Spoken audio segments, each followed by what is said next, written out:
and you should see it on my profile now. Okay.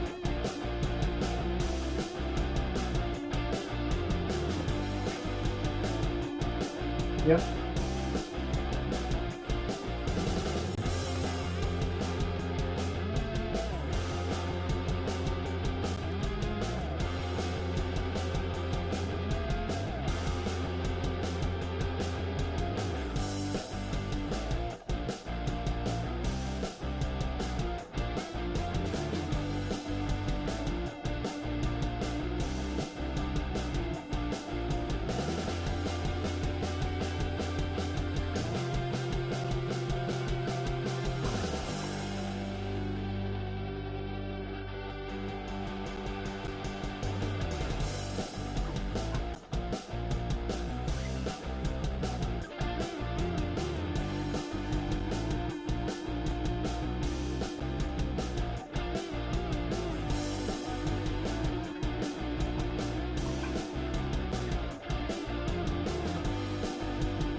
Testing. Testing. 1 million, 2 million. 5 million, can you hear me? Oh, yeah. Oh, yeah. Man. That intro feels like it gets longer and longer every time. What's up, everyone? Welcome to another exciting episode of the Business Breakdown Podcast. Today, we've got a heavyweight in the world of business acquisitions joining us, Rodney Dawson. Rodney is a seasoned deal scout specialist with a knack for helping entrepreneurs and investors buy, grow, and sell businesses in the $1 to $5 million range. He's also in the music industry, which is pretty cool. And in this episode, we're diving into the art and science of business acquisitions. Honestly, we might get off topic a little bit. Anyways, Rodney will be sharing his wealth of knowledge on everything from business valuations and due diligence to deal structuring and negotiation. We'll also be exploring the often overlooked and crucial aspect of seller financing, which is a huge game changer in these transactions. That's not all. His expertise extends far beyond just closing the deal. We're tapping into insights on post acquisition, integration, and growth strategies because let's face it, buying a business is just the beginning of the journey. A quick intro and word from our sponsors. Finance for Individuals in Business began with a vision, a community where like minded individuals could gather and share their passions, experiences, and knowledge for a brighter future. Our mission is simple to foster growth, development, and keep pushing everyone forward. We believe everyone has the potential to succeed, and we're here to support that journey. Join our community of leaders and visionaries as we learn, grow, and build a brighter future together. For those on YouTube and other platforms, this podcast originally started as a Facebook group, and we're going to be keeping it here. Join our Facebook group at facebook.com/group/finance for individuals and businesses. We'll see you there. Whether you're an aspiring entrepreneur looking to make your first business acquisition, an investor seeking to diversify your portfolio, or a business owner simply considering your exit strategy, Rodney's insights are definitely going to help you get there. All right, let's bring Rodney on. Rodney, welcome to the show, man. Hey, thanks for having me on. First Yeah, thing, yeah, thunder up, man. Oklahoma City. Yeah, go Mavs for sure. It was a good series, man. I Man, knew it was fun. You guys are good, man. Yeah, we had a pretty good little team. There's been a lot of off season movement. It's been pretty interesting for sure. I think this next season is going to be good. But yeah, no, we definitely have to catch a game. Either you come down here or I'll come up there. We'll figure it out for sure. Absolutely, man. It's going to be great. You got Clay Thompson. It's going to be fun this year. It's going to be wild. It's going to be wild for sure. Yeah, I never saw that one coming. I I didn't either. you could have told me 2 months prior or maybe even a month prior, and I would have been like, yeah, there's no way. I There's no know. way. His dad Uh, was trying to get him to go to LA. oh, really? I didn't know Yeah, that his part. dad said it was like 90% done. And then at the last minute, he's like, no, I'm going to go to Dallas. Wow, wow. Yeah, Yeah, I knew that the Lakers were competing in that, so it was interesting to see and pretty cool that he ended up here at the Dallas Mavericks. Really hoping that he adds a lot of value, and I'm sure he will. And then definitely even will. his expertise and experience of going and being in the playoffs and being around all these Hall of Famers that are just some of the greatest that ever played the game. So Yeah, I and he gets think, to play with the future Hall of Famer and Luca. I mean, golly, yeah. that, his And track then, record is crazy. yeah. And with Kyrie helping out, giving a little bit more experience and kind of being kind of a father figure, but Yeah, it's cool to see that dynamic, especially before they were even on the same team together. They were already getting good chemistry at like the All-Star games and stuff like that. Um, but yeah, it's definitely going to be pretty good. Um, but man, what makes Rodney Rodney? So yeah. Go ahead. I want people to hear. Man, so the first industry you mastered, did you get into music? It was music, right? It was energy for, well, let's just say both at the same time. That's Okay. pretty much how it happened. I just worked those two industries for about 10 to 15 years. 15 years in the energy business and 12 years in the music business. hmm And so What I just kind of worked side by side in both industries, did they ever play a part with each other, or were they pretty much separate? separate. Yeah, Yeah. that's what I would think. What'd you do in the oil and gas? I was a landman. Nice, Yeah, nice. landman in the oil and gas industry. Went through all over Oklahoma, Permian just Basin. working. Yeah, there you go. You know Yeah, it. I Working there I and have that's some property in West Texas. do I you? I know about oil. Yeah, Yeah, you do. Yeah, not like I don't got that oil money, but yeah, yeah, I'm very familiar with it. yeah. Um, there's I know a handful of very wealthy people in West Texas. It's a different culture. Oil people are a different culture. Definitely. Um, very respectable. They keep to themselves for sure. But yeah, it's Yeah, you definitely wouldn't even know how much that they act kind of like nonchalant, like they haven't done anything.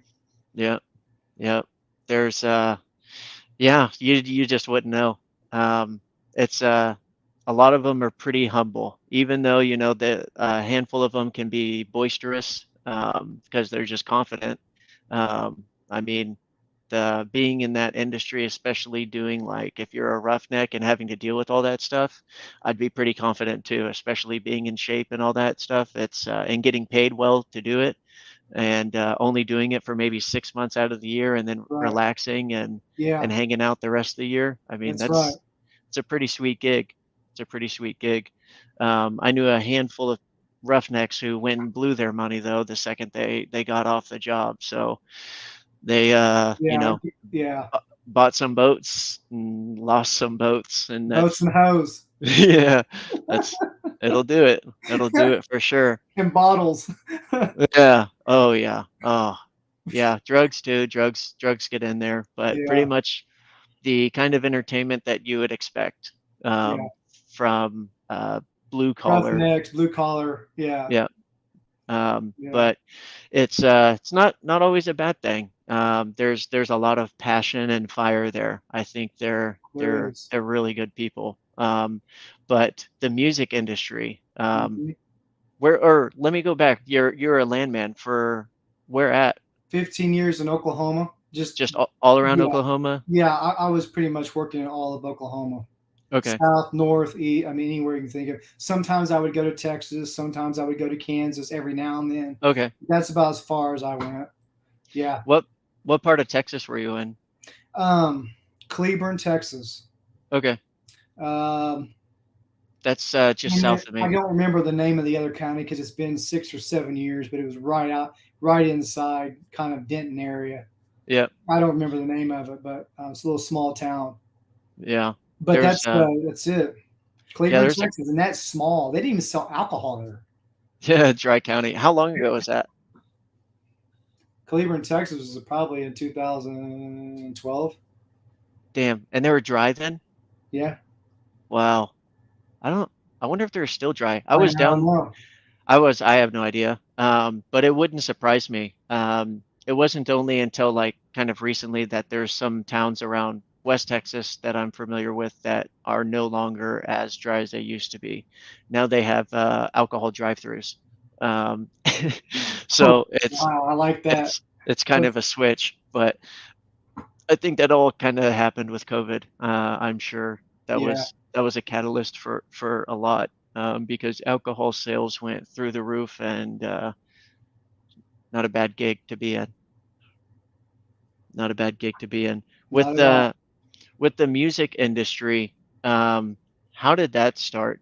What got you into music? So okay, first off, genre of music. What's like your your your Yeah, thing? Like hip hop. It's what I grew up around. I okay, pretty much just been listening to hip hop, and I like all the old school stuff like Michael Jackson, Prince. You know, that's hell not hip yeah, hop. But what I'm saying is separate from hip hop. It's like Michael Jackson, Prince, and it's I'm pretty. I'm a snob when it comes to that kind of music. I don't listen to a whole bunch of different kind of music. So I either have the R&B side or I like the hip hop side. hmm There's some cool country songs out there. Really not my genre, but there's some cool songs out there though. they're probably by Uh, George Strait. I kind of grew up in like an area where I was introduced to hip hop when I was young. Same. I come from a very diverse background. We had to go through metal detectors to go to school. Yeah. So yeah, the gang and the drug culture was big where I was from. So um, I kind of was introduced to it, and it's been in my DNA since I was a kid, since I was a Mhm. teenager, pretty much. And so Were yeah, you the?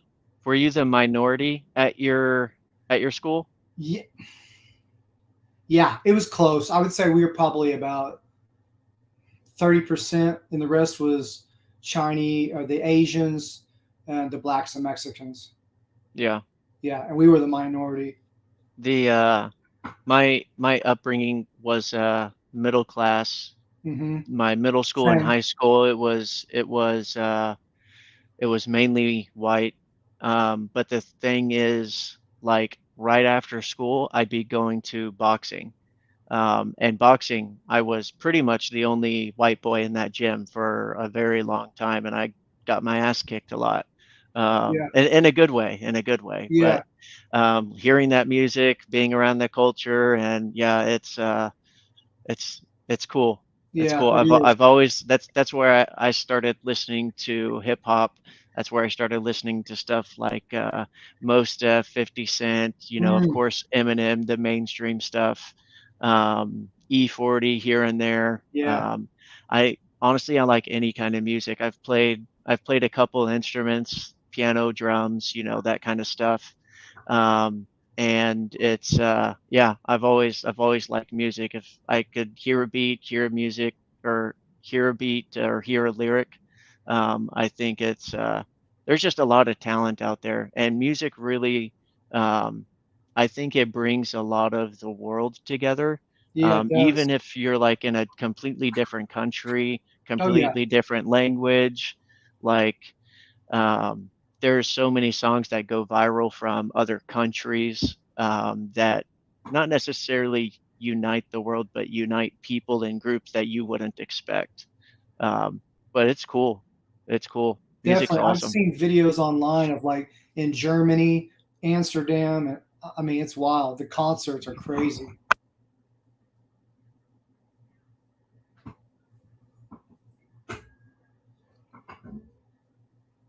So, getting into like hip hop and all that stuff, how did you get into the actual music Yeah, industry? How were you it's a around it? pretty. Was it like producers or? Yeah, here. So I'll just give you a kind of a short breakdown of it. This was probably about 20 years ago, but I had a buddy I used to work with named Lamar L. Smooth Mensa. You may have seen him on my profile. Oh Sometimes I'll yeah. promote him on my profile, but we worked together. And so we, when we worked together, we always listened to the same like songs, same artists. And so then eventually we were like, well, back then they still made CDs. So we would just exchange CDs all the time to each other. Well, have you heard this album? Have you heard this album? Whatever. And so, but he rapped too, and I really didn't know it, but he rapped. But we used to go to the club sometimes after work, and he would rap in the car freestyle. And I was just like, wow. I was like, dude, you're pretty good. And I go, you just do that for half-assing it? He said, yeah, I love rap, I love hip hop. We're always talking music and everything. And so he kept kind of doing that. And then finally, I was like, well, we got to find a studio to get you, a professional studio to get you in. And he's like, okay, well, I'll try to find something here in the city. Well, eventually he found something, and the producer and the engineer and the studio was a legendary guy, Spire the Wise musician here in Oklahoma City. Just Hmm. he got introduced to him on kind of on accident, and so they put a mixtape together for shits and giggles, and everyone loved it. And we were like, "Damn, you hadn't even done this before, and it sounds this good, and you sound this good on it." And we're like, "You've never even done it before." And so he's just a natural. Yeah. And so basically, I said, "Hey, well, if you ever want help as a promoter or something like that, that'd be cool." So it started out me just kind of promoting him. We were just promoting in the streets and promoting online and whatever. And dude, it kind of took off slowly but surely. And eventually we did song. I'm kind of just skipping forward, but we did songs Yeah. with MC8. I helped get him with MC8. I helped him get with Rick Ross. I helped him get with Graf, which Graf is on tour with Joyner Lucas right now. And so I helped kind of put those songs together for them, and then he did some shows with them. And so basically, I mean, we had to deal with Universal, like I was kind of telling you before, and Yeah. um, we How'd would that happen? just me online. Yeah. Just Yeah, Universal just a rep saw you, or yeah. One of their reps found me on Instagram, and they were like sending me all this like paperwork over, and they were like, "Hey, we really like y'all stuff, and plus y'all look, you already have management in place." And they're like, "We're a management team. We have a management marketing team here in New York." And I was like, "Okay." And so we got to know them pretty well, and they gave us a 6 month deal. Um, but nice, but the deal was is that um, like we were talking before, it the way the deal was structured is basically I didn't want to sign a contract where I gave up all my rights, or right, Smooth gave up all his rights to Universal. So they're like, well, why don't we just do this independently? You pay our team, which is what we did. But the thing is and they did a great job. But the problem was is that eventually that bill keeps coming in, and so if you're not on tour, making lots of money on tour, lots of money on merchandise, it's hard to keep just forking out that bill every month. And right, so we just told them that we couldn't do it right now because forking out that bill to pay your team every month. It's like, well, we had a business, we had a music right, business, right, and so we just couldn't keep afford to paying everybody. And it was always going to be a recurring bill until and we didn't have enough coming in. And so, but basically, we've done lots of legendary shows. We've done Slum Village. I mean, I could go on all day long, but we're it's almost there. But I think he's got his Oven Door song has like 200,000 streams on Spotify. hmm, That's his most popular one, which is what Universal helped work for us. But yeah, so that's how I got in. I just knew him from work, and he liked my work ethic. We both knew music. We knew kind of the culture. Or I mean, I knew the culture, and he knew the culture, so it just made a good blend, and we killed it. We did right. did lots of big things, big shows, and I mean, the names endless of all mainstream artists and everything, underground artists, whatever you can think of, we've done. That's cool, man. What like what was your favorite part about all of that? Like, not necessarily, kind of more of the end goal. Like, what were you trying to position yourself after you kind of got your feet wet? What do you Yeah, want to do?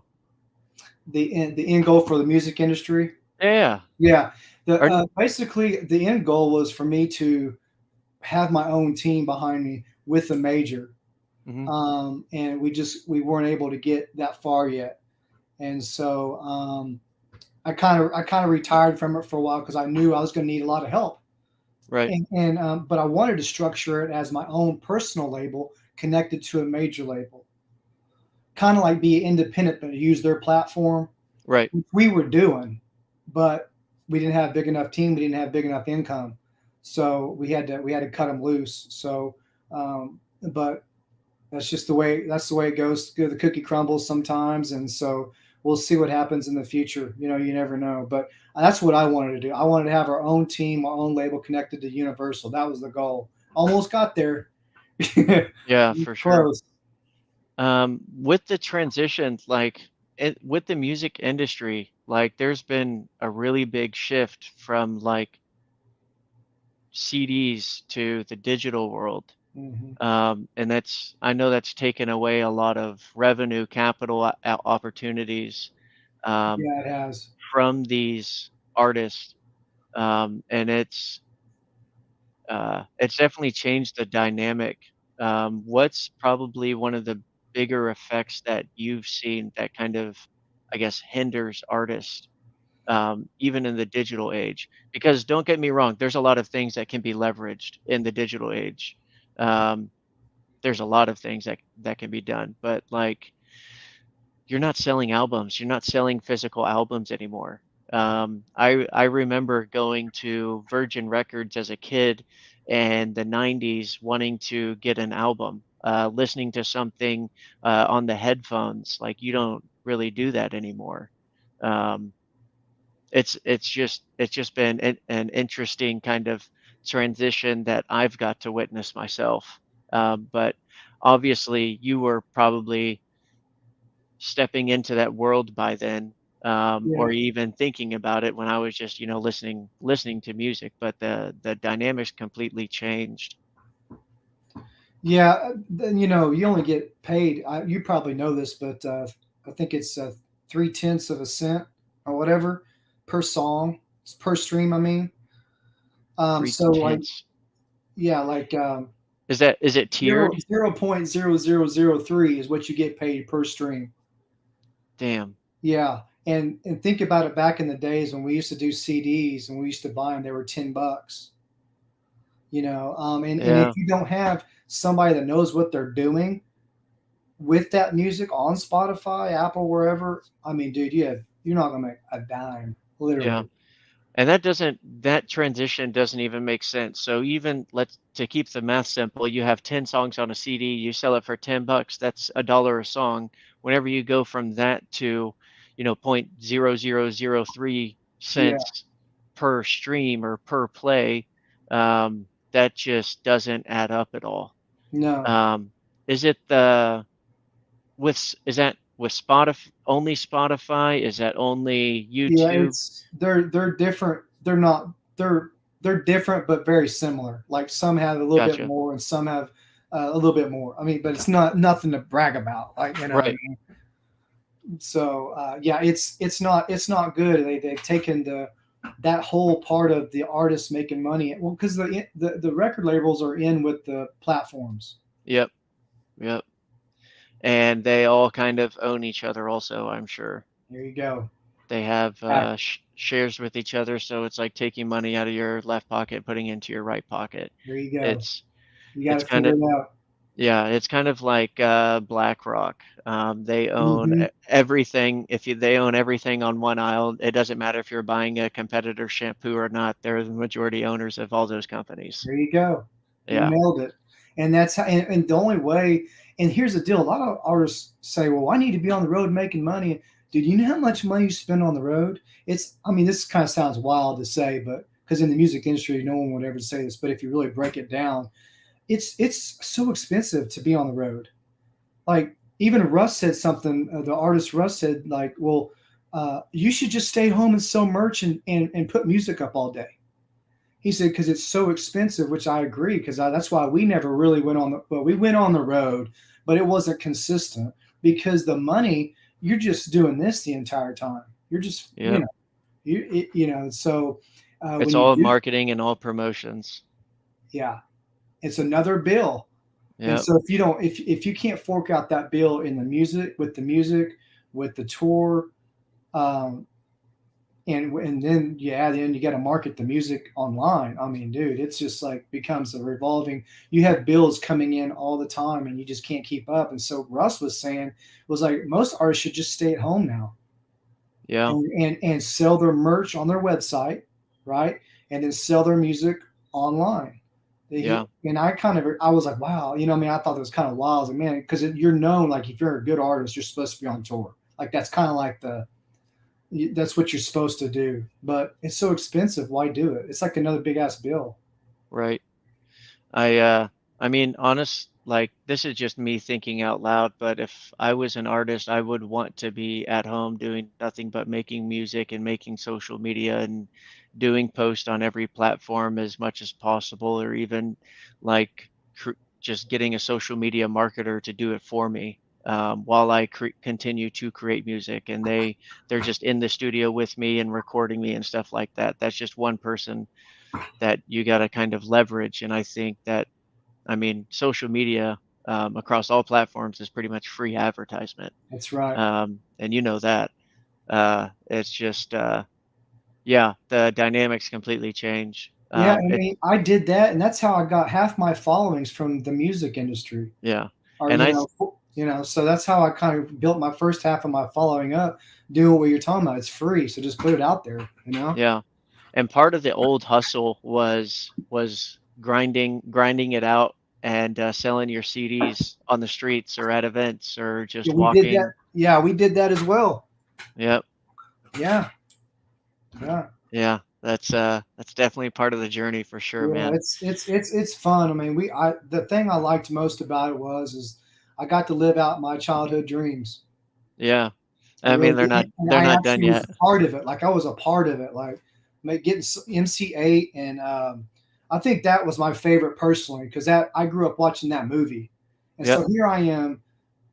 What is that? 20 years something later, and I'm doing a deal with him, getting a song done for Smooth. 20 years later, I go from that my favorite hood movie to now I'm talking to him. We're negotiating on getting a song done. Crazy, That's wild. you know. Yeah, that's so crazy. Yeah, it's wild. Me and Lamar talked about that a lot. We're like, man, I can't believe we came that far. Watching movies, our favorite hood movies, and now we're doing a deal with one. Like it's wild. Right. Right. Yeah. What is you're obviously still pretty active in the music industry. But what are your next couple moves? Are you going to keep pushing it or what are you thinking? I don't know, man. I don't. The reason why I say I don't know is because, like I told you earlier, we're talking. I'm pretty much going to probably retire from it. I'm thinking about it. I think Yeah. I've done as much as I can, and I've done everything, and I'm tired of paying bills. You Yeah. know Right. what I mean? Like I don't. Those bills, they come in every 2 weeks. And then if you're not, if everything's not moving as fast as the bills are, then you're just forking out money. Yeah. It's just taking L's, L's, and L's and L's. Yeah. And I'm not into that shit. I'm not trying to be the Cleveland Browns over That's funny. here. That's funny. Man, Or the I'm also Detroit Lions, I should say. I don't know. no, I mean the Browns is pretty good. Browns is pretty good. Are you a football fan? Yeah, yeah. Who do I you like like? both. Huh? Who do you like? Okay, let's go. I'll say pro. I'll go. It's the Packers and the pros, and I kind of like the Raiders. And then college is OU and Nebraska. Those are my two college football teams. Why Nebraska? Just grew up watching OU Nebraska slug it out in the 80s and 90s. Cool. So you just And, got and respect. and I went to those games where OU was bad and they killed us by like 70 points. Damn. We had a bad 6 year run, but I just grew up watching OU and Nebraska for like I don't know what 30 years were the top two football teams in football Hmm. in college. So and I just kind of grown to really love both schools. I've been to a couple of OU games. OU games are pretty cool.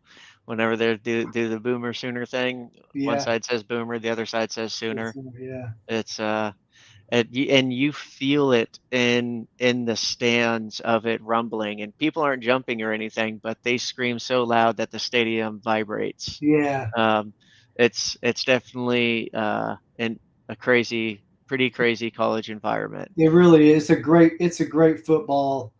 It's a great football stadium school. I mean, it's Town, yeah, being Norman. town. Yeah, yeah. It's really great. Yeah, for sure. One of my this guy I went to high school with actually played there, and then he played at the Cowboys after. He was behind Witten, James Hanna. Not sure if he rings a bell or not. Oh yeah, yeah. I do remember him. Yeah, but he played at my high school.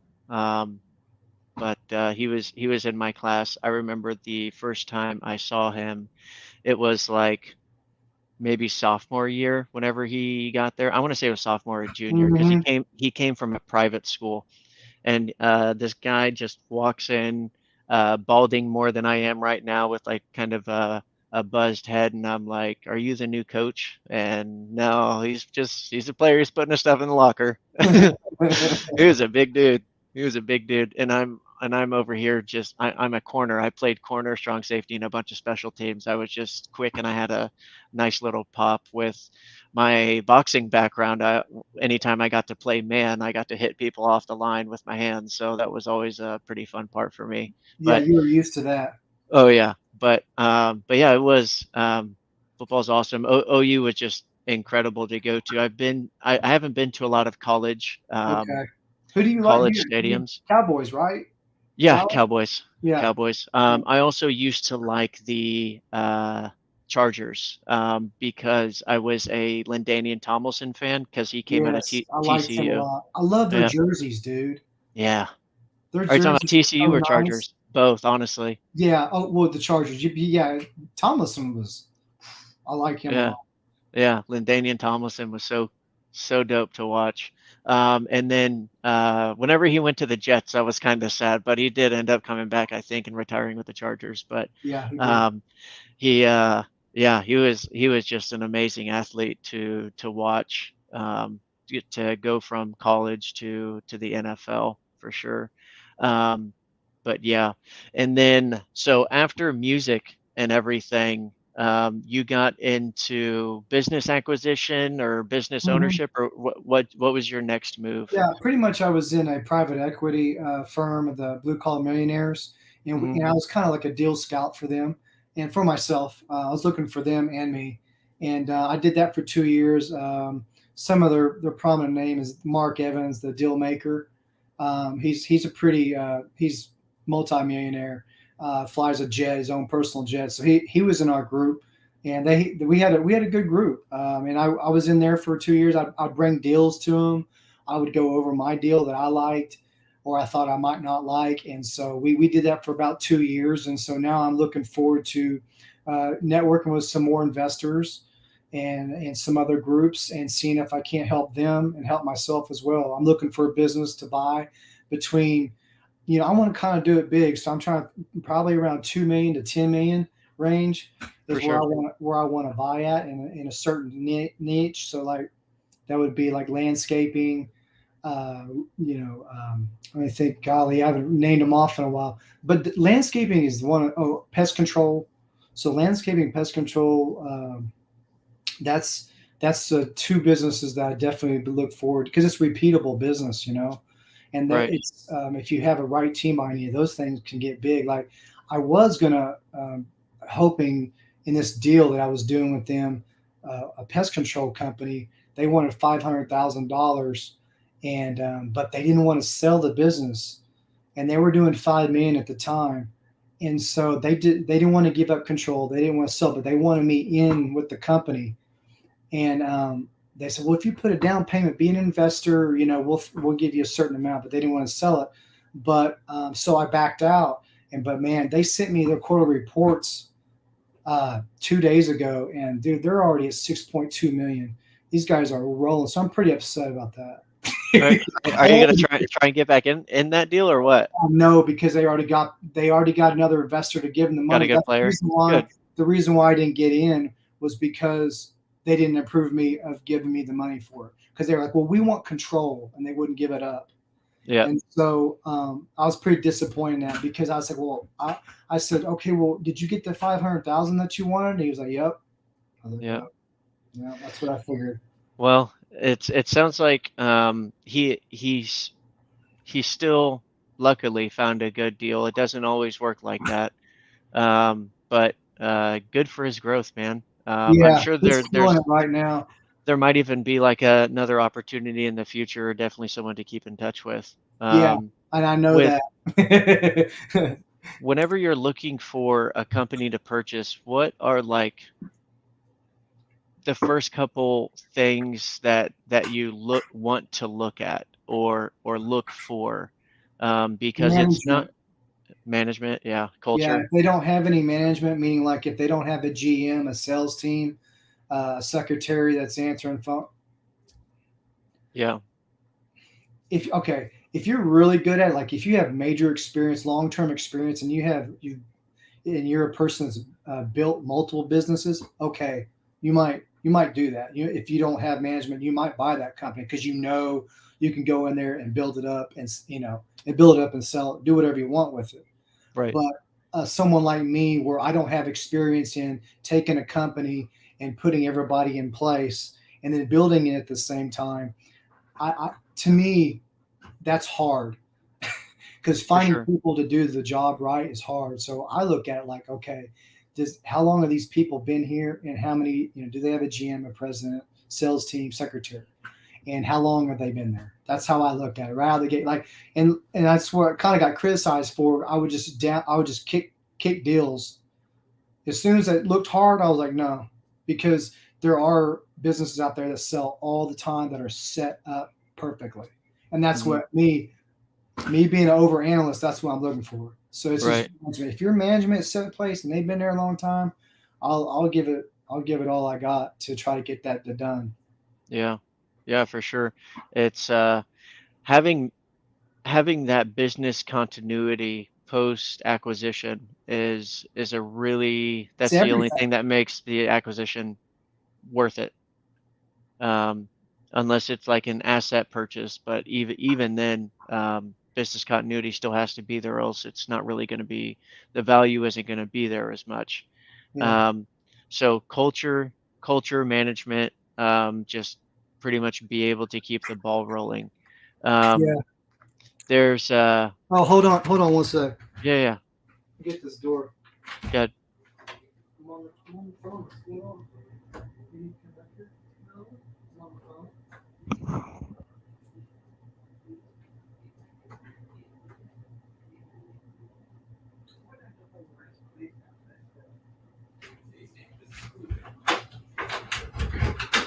Okay, I'm back.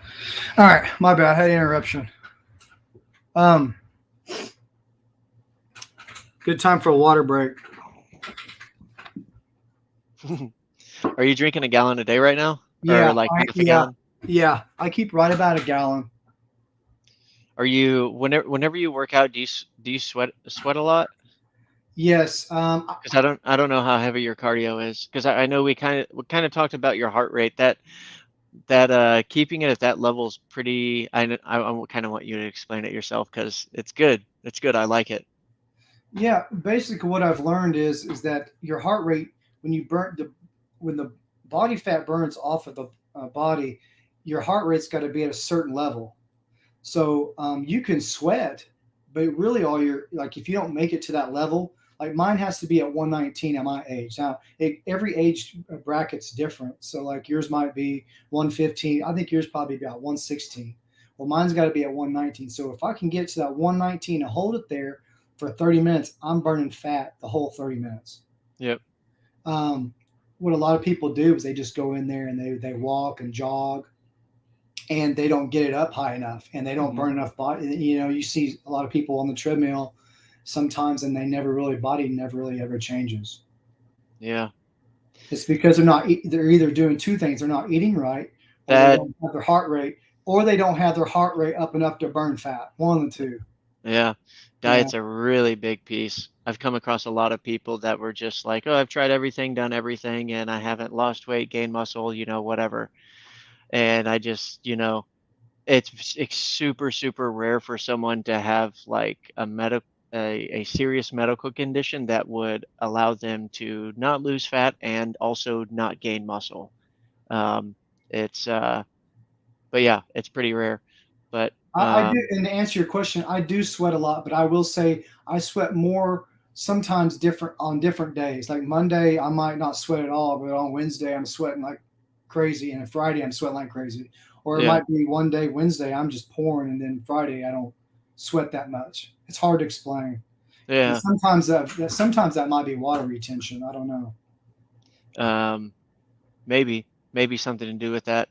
Yeah, But dude, everyone's body is completely different. I've learned that all these fitness people that say you need to do this, this, and this in order to get this result. For the most part, it's usually just it all depends on your body. Everyone's completely different. But I mean, it all what it really comes down to is diet and being consistent in whatever yeah, you're doing. yeah. Um, Diet is a really big piece of it. I was overweight for me, A because boxer? You're yeah, overweight? I was overweight. I was at 195, 26% body fat, and I got a picture of it. Okay, okay. And it was, yeah, I was like fucking miserable. I was actually on a little vegan diet. Um, and like probably 80% of my diet was vegan. It was just because my ex-fiance at the time was also was a vegan, so that's just kind of how that worked. But you wouldn't think, being on a healthy vegan diet, quote unquote healthy vegan diet, that you wouldn't gain as much weight, but it's definitely possible. Wow. Um, it's Didn't know that. You look pretty yeah, slim right now, lean right now. Oh yeah, for sure. You're definitely putting in the work right now, aren't you? Yeah, yeah. My since it's maybe been about a year and a half, I've been back. I started back doing yoga just to start getting my ligaments and everything back because I've had plenty of injuries. And then I started doing treadmill work, and then I turned it to the highest incline. Once I kind of surpassed that, I got a weighted vest and just I do the highest incline with the weighted vest. And then around Christmas time, we got a stairmaster at the apartment gym here, and I've Yeah, been using that as my warm up with the that weighted gets it vest. done. That Yeah, gets it done. It's the only thing I've ever used on yeah, cardio machines, Stairmaster. yeah. It's worked for me. I mean, at one time 4 years ago, I was at like 28% body fat, but now I'm like at 11. Good for you. Good for So you. yeah, Yeah, it worked. yeah. The stairmaster is awesome, man. I felt after maybe doing it about 2 months, I felt my knees getting a whole lot better because they were just old, just worn out is more of the term. Same thing with my shoulders. I recently started boxing again. I started or at least doing more boxing workouts, hitting the bag and stuff. Um, and I've had tendonitis and bursitis in both my shoulders, so I'm Oh not trying to wow. like push it too hard. But it's been good. It's been a good little comeback. I feel good. Um, and obviously, it feels good to look good whenever you wake up. You kind of just remember the foundation that you've created for yourself whenever you look in the mirror. Um, it's uh, it's a good feeling whenever you're taking care of yourself. It's definitely got its good moments. Of course, you're going to have your bad moments. It's all whenever you're trying to take care of yourself at that level, you're going to have your mental battles for sure, because it's a standard that you're really holding for yourself. But yeah, definitely full of its ups and downs. Um, Yeah, you're doing really well. We thanks. both are. We're both doing well on Yeah, for fitness sure. journey, and your this whole podcast you got going on with everything. I mean, it's going. By the way, we got to talk about a little bit about that social media. Which part? Well, how we were talking about not to be boring. Oh, yeah, yeah, yeah, yeah. So, man, a lot of people are scared to say what they think. Yeah, dude, it's like an epidemic, dude. Yeah. It's Um, really bad. And the reason why I'm so kind of out there and I don't give a shit is because I held a lot of things in for a long, long time. I did what everyone else did for a long time, and I just decided, no, I said that's not how life's supposed to be. Holding everything to the vest, and you can't tell your opinion. I just started spouting off, yeah, and I took with everything I knew and seen with my own eyes, and I posted. yeah. Um, it's the same. It's the same with me. I post a lot of stuff that I wish I posted, 5 years ago or 10 years ago. Just previous, um, experience with management, with business, with life, with women, with whatever. Exactly. There's just a lot that can be shared, and a lot you can make fun of yourself for, and you can make Absolutely. fun of other people, but you just better be able to take it. That's right. And that's what I But do. I do all that as you as well as you do. And I yeah, for like it. sure. I love it. I th- I think a lot of it, whenever it comes down to it, I think public humiliation is a really big piece, and people are scared and terrified of public humiliation. They think that people are going to judge them or something like that. You know what I mean? Yeah. Um, and dude, honestly, whenever I was in high school, I never really talk about this much, but I was humiliated for a long time in my mind, whenever I was in high school because I didn't have enough clothes. So whenever I went to school, I wore a set of clothes. Went to football, wore a different set of clothes. Went to boxing after, had a different set of clothes. Came home, took a shower, had a different set of clothes. So I needed 4 pairs of clothes every single day, pretty much, and I didn't have that. So I went to school smelling like shit most of the time. Yeah. I was the smelly kid sometimes.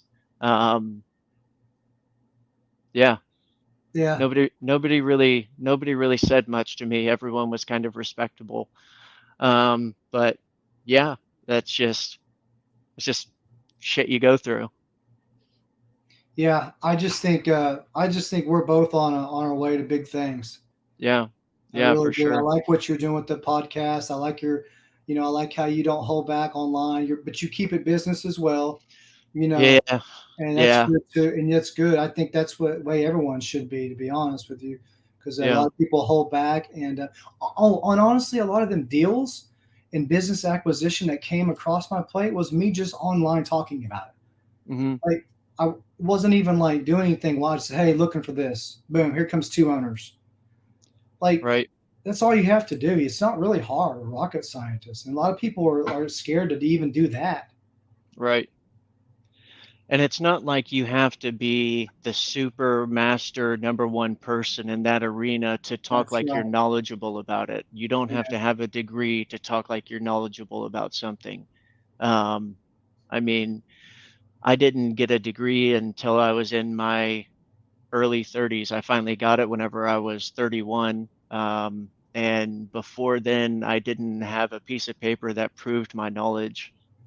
There's so much research and stuff out there, and it's utilized all the time, especially because college and stuff like that, education and stuff is expensive. Um, Yeah, you ain't lying. Overpriced. yeah, that's for sure. Um, we'll see what happens with the student debt um, whenever whenever Trump gets into office. Yeah. Honestly, it's been a huge mess. With that debt that just sits there, who do you think is managing it? Because it's not debt companies, it's not those Dude, I student. don't really even know. Like I'm It's skeptical. I'm skeptical of everything. I don't yeah, have a clue. yeah. It's not those student loan companies that are managing it because they're out of business. They Yeah. every almost every single one of them closed down. How are they going to collect on it? There you go. And That's what like I'm saying. Like I don't know what's going to happen.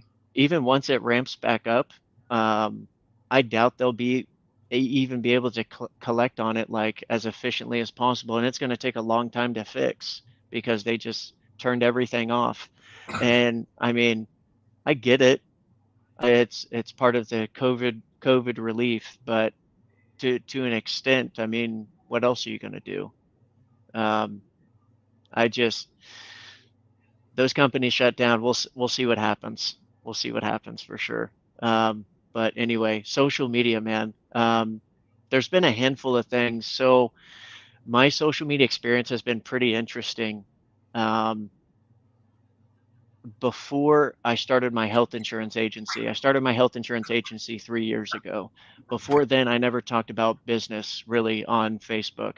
I just made some motivational post here and there, and then was immature the rest of the time. Um, so when I came back to Facebook and I made it a couple posts about health insurance, nobody said anything, nobody did anything. Obviously, my marketing was probably bad, but my crowd was still the same one from high school. So I ended up deleting everybody except for about 3 or 400 that I wanted to make sure I kept in touch with, just because maybe they were there from like elementary school or something. Hmm. And then what I did after that to kind of start boosting my network, I went into a lot of Facebook groups. And then under groups, you can see the list of all the members. And all members, they have a category where it says people or me. Breaking So up. There we go. can you, let me Can you hear me? see. Yeah, yeah, I can Yeah, hear breaking up a little bit. We're about at the hour mark. you. We've been running our mouths. Yeah. We haven't even talked too much. It doesn't feel like. I know. We'll have to do a part two, right? Part two for sure. Part two for sure. With man, what was I saying? Um, All good. I forgot.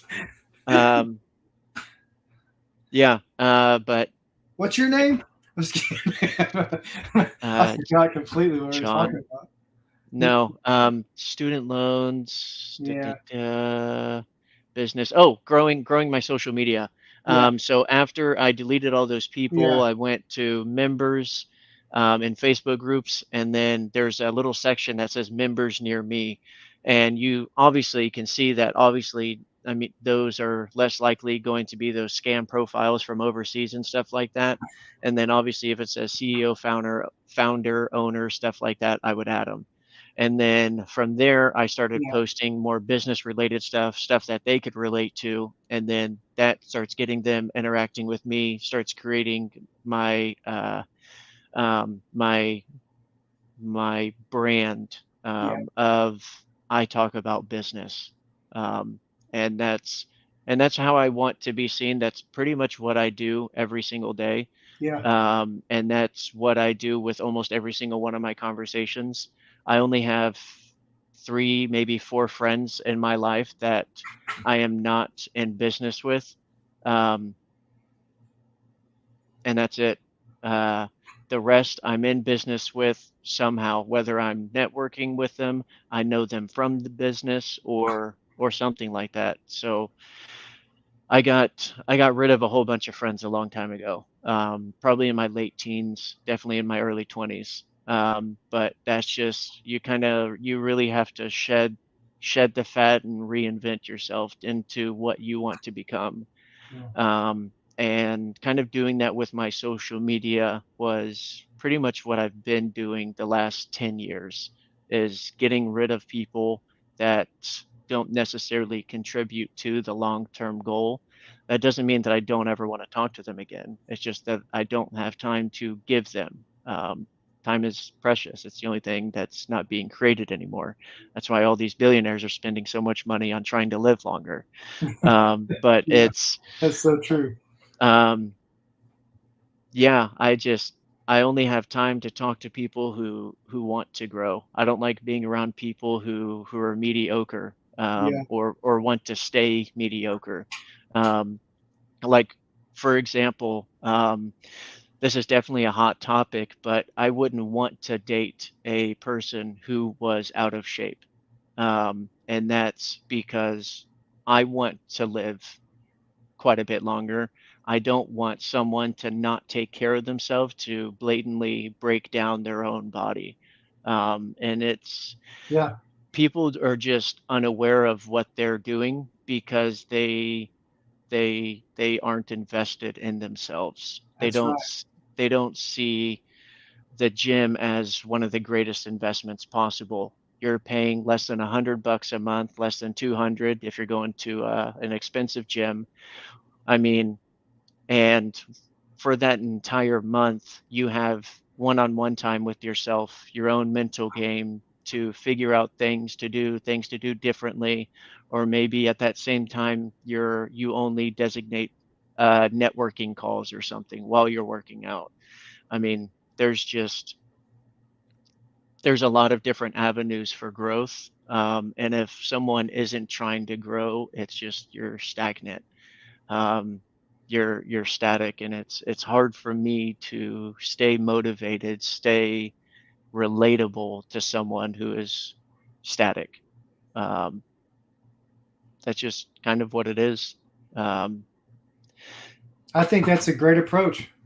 I think it's um, great. That's a great breakdown. yeah, Great I, breakdown. appre- I That's how I. appreciate it. That's how I. That's how I live too. It's a lonely life, man. It it's really is. It It it really it is. definitely gets lonely sometimes. That's one of the reasons why I like networking. I like building communities and stuff like that, like the Facebook group. It's somewhere to always return to, because you have all these small businesses, all these other people who are also on that same journey of not necessarily always being lonely, but you always have a community to come back to. It's a good feeling, Yeah. um, to post something and know you'll get help, That's right. to talk to someone and know that if they don't know, they'll try and figure it out. Um, it's like a community of go-getters. It's That's right. kind of the idea. Yeah. But man, I know we're creeping up on an hour. Yeah. Let's save for part two Yeah, for sure, because for sure. There, we can do it again. Probably do even more, do better. Yeah, right. Because I didn't I'll be share everything. I just kind of kept it because I knew we weren't going to be on here too long. I just kind of kept it all like real short and sweet. I really didn't cool. get into too much details, so we got more content coming. If Yeah. we want to do it again, Oh yeah, for sure. And maybe you can come down here. We'll get you in the studio, or maybe there's a studio up in OKC that we can rent out and that would be record great. there. That would be great. But we'll definitely have to figure that out soon. But Absolutely, we'll do but it. We'll do it. hell yeah, and then we'll go to a game. Absolutely. Well, we can wear Mavs jersey. You can wear your Oklahoma City jersey on the podcast, and then go to the game after. That'd be fun. Because I think October. Yeah, October is when preseason starts, and so we can catch a game in November or something. yeah, I'll come down there. Maybe you can come up here, whatever. yeah. We'll figure it out, man. Yeah, But man, pleasure having you on. I I'm glad definitely I got to wanted. be on. I want to make sure that you get plugged in here, man. Get Yeah, give everyone your contact information, things you're looking for, people you're trying to connect with, um, where your channels are. You want people to reach you on your phone number here, shoot you a yeah, text. yeah. Just shoot me a text. I'm looking for investors and businesses to buy. So that range probably is going to be around, I'll say $1 to $6 million, or a little bit more, $1 to $10 million. You can text me if you're an investor or you're looking to sell your business in Oklahoma City. Now I'm looking for investors worldwide, wherever, but I like to try to keep the business I'm looking for to buy in this area, in the Texas to Oklahoma area. For sure, for sure. Yeah. Do you want so your number is 405 or Hey, two 8209593. 9593. Mm-hmm. And do you have an email or anything you want people to reach out to you, or just go straight I to would your just phone say number? DM me on Facebook at Rodney Rockwell. Cool. You can DM me on there, Rodney Rockwell, and I got a tank on, and white tank, and so just DM me on there. For sure, man. For sure. That's awesome. Well, great having you on. I'm definitely looking forward to part two, man. Yeah, This we're gonna is have fun, and send me those reels when you're done with this. Yeah, yeah, for sure. For Okay, because sure I I'm gonna will. blow them up. Yeah, we will. We will. Man, good talking to you. I'll chat with you later, man. Thanks. Take Thank care. you.